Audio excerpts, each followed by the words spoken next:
کلام سے محبت کرتی ہیں وہ ساری اس نعرے کو جوتے کی نوک پہ رکھتی ہیں. قرآن پڑھیں. آج سے 1500 صدیاں پہلے جب تاجدار کائنات صلی اللہ علیہ وآلہ وسلم کی ذات پر سب سے بڑا معجزہ قرآن کی صورت میں اللہ نے عطا کیا تو اس میں سورہ نساء اتار کے عورت کی عظمت کو، رفت کو، توقیر کو، حیا کو، ادب کو، حق کو، وراثت کو دنیا کے سامنے میرے مصطفیٰ کی زبان سے سنا دیا.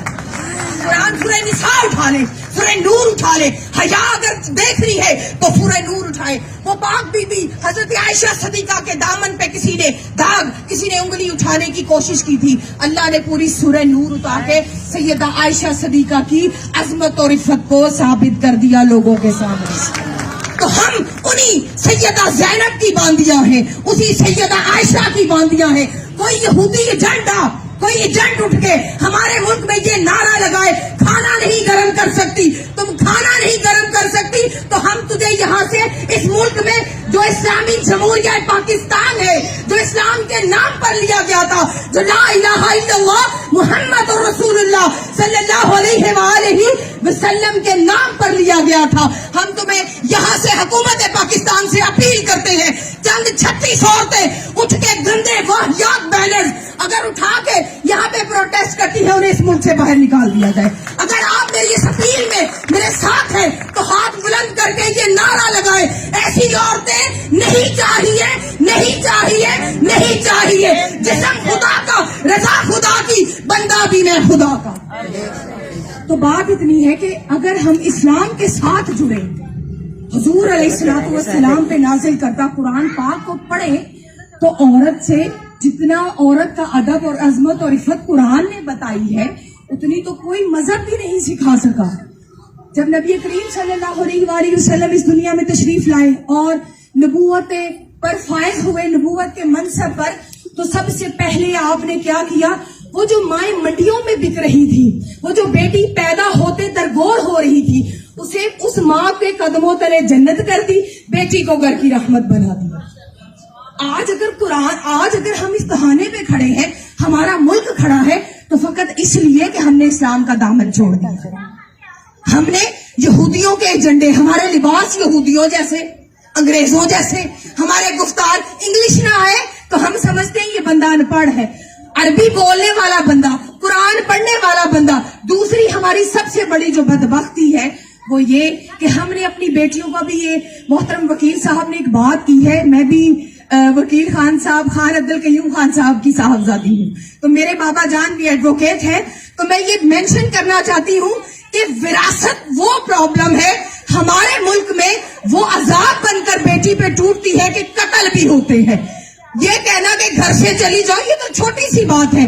وراثت کے نام پہ بیٹیوں کو قید کیا جاتا ہے، بہنوں کو قید کیا جاتا ہے، پھر بہنوں کو قید کر کے ان کو جب تک وہ مر نہیں جاتی کمروں سے نہیں نکالا جاتا. یہ بھی ایک بہت بڑا پوائنٹ ہے کہ قید دور کی بات قتل کر دی جاتی ہے.